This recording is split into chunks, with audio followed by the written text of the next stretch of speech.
Salamat sa pag-ibig nyo, no? Ginagnarin siguro si Pastor Anik Alicia.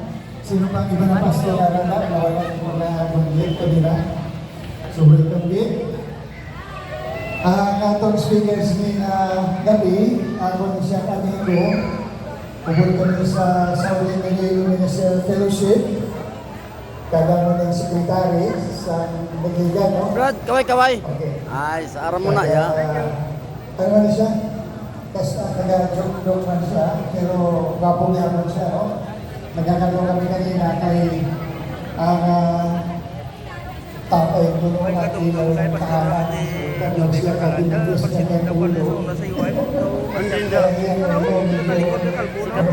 Basketball player na sa una sa UI. So, amo na lang. Ay, no? Ang isa na natin nag-right. No? The pastor man na, no? Nagasahan din. Amo na siya ang speaker gani si referee niya. Amo na siya, talan. Matutong maaragad sa Diyos. Nagabot ko din sa Tigbawan 2002. Nagubod-ubod kami sa Ministerial Fellowship sa Isaiah. Susubong 2004, 2005 na, no? Labi naman 2005. So almost pinakatuloy 22 years na nagubod-ubod kami daw. Bago man lang siya nila sa Gano, no? Sa una. So, ang among nila, medyo magulang na ako sa iya sa gabay. Okay. Pero salamat ang Diyos para nagagamit sa iya sa ang mga hiluton kag sa pagulong na namon. Kaya nagaturo man siya sa Bible School, sa Noel Bible School. Kaya isa na siya ka-leader sa Assembly of God. Kaya matutong nagalagan nila sa Ginoo. So without further ado, let's welcome our speaker this morning, this evening, no other than Reverend Judy Catalan. Balawal ito na ating speaker.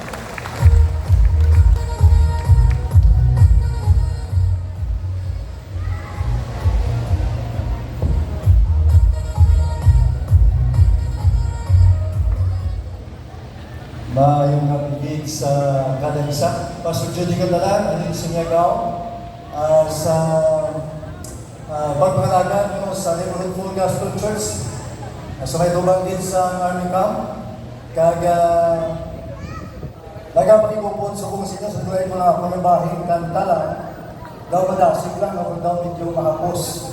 Pero nagtungod nga kabahin sa pagpangalagan sa Ginoo, pinabilagid ang pagpagamit sa iya kag subuman sa pagdala sa maayong balita sa gyapon ang aton nga pagpasalamat kag kalipay nga mangin kabahin gid sa sining nga bulan. Sa sining gabi nga ginatawag naton bali concert crusade diri sa Banwa sa Tigbawan. So maayong gabi sa tanan mga tumulo, maayong gabi sa tanan nga ipakikupon subong. Maayong gabi, Banwa, San Tigbawan. Palagpadan ang ginawa. Praise the Lord. Ang atong intenda sa sinayang gabi, nagasiling the power of salvation. Kaya gano'n, no? Nakita mo dahil na ang gahog sa kaluwasan.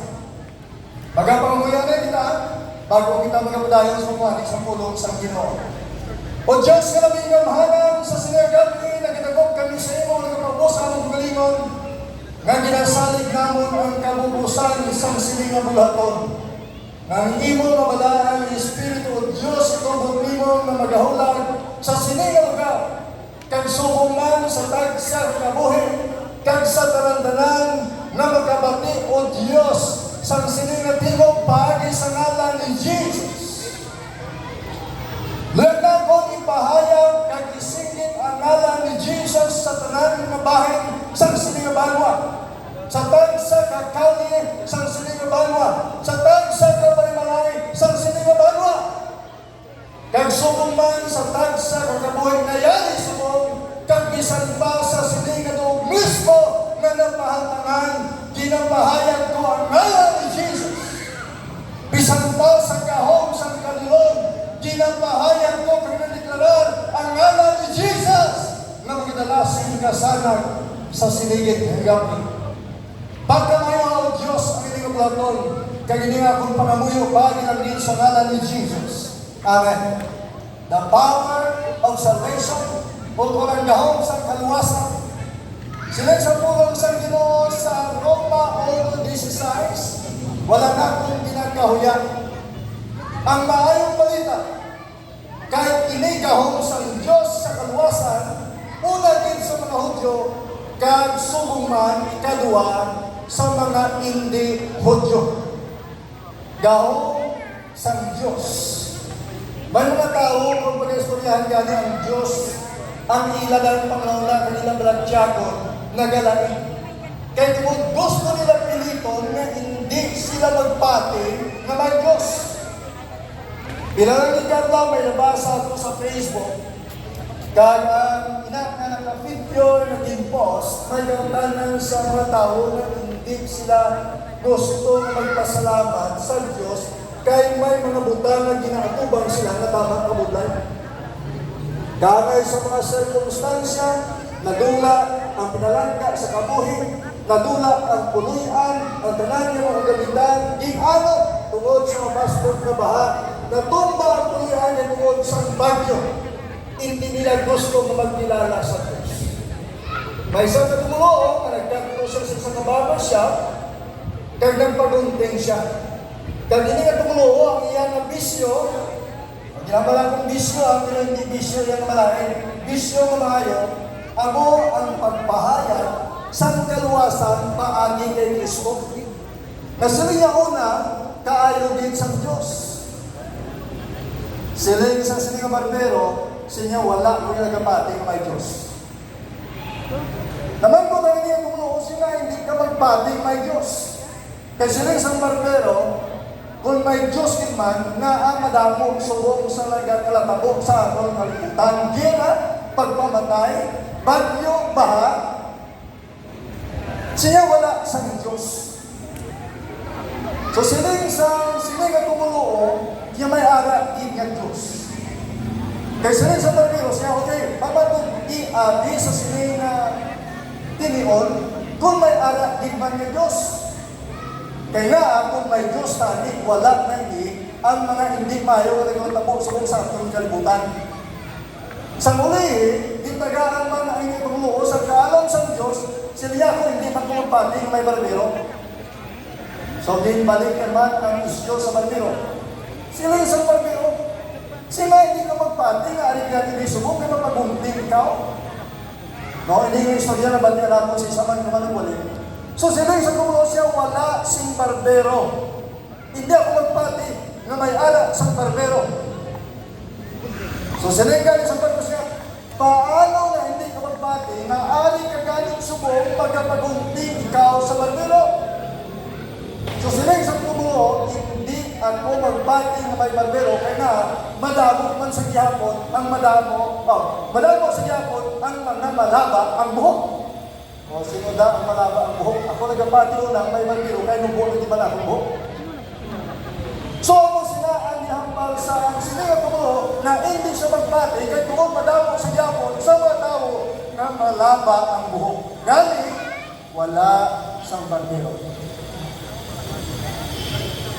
Nagbaylo ang panghuna sa sila barbero, gali sila yung isang tumulo siya, amuman sila, madamo sa mga butana nag-aabot sa atong nagkabuhi na hindi tayo, pero hindi natin madula ang kamaturan na may ara nga Diyos.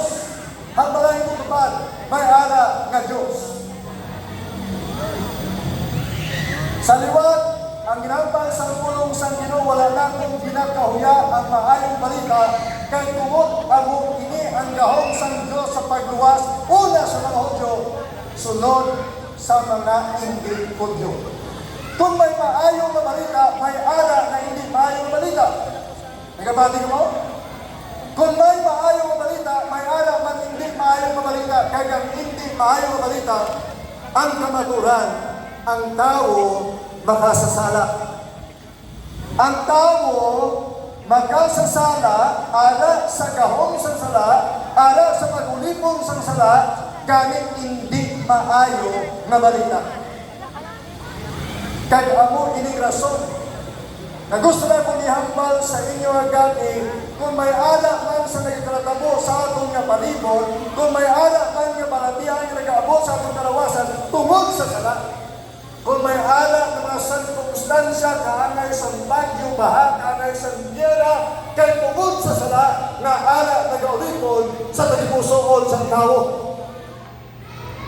Kaya hinahambal sa pulong sa Diyos tungod sa isa kasala sa tao na amo siya agad ang kamatayon nag-abot sa tao. Tungod sa sala, nagilimo sa isa katao ang silot nag-abot sa tanan. Tungod sa sala, nagilimo sa isa katao ang tanan ng hindi makasasala. Base sa hinahambal sa pulong sa Ginoo sa Roma 5:17 tungtong 19. Amo sila ang kamaturan. Gani ang mga bundanan na ikatabo subong sa atong ikaboy sa atong palibot, tanang konsekwensya tungod sa sala. O gani, pasalamat kita kay may ara na maayong nga balita na ginapatungod ang Diyos sa kada isa.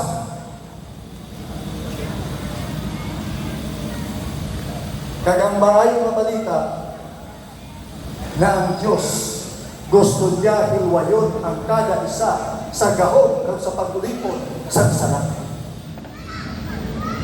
Madali na lang magabot ang Disyembre kag madamo sa ato kayanan nag-expectar sa regalo.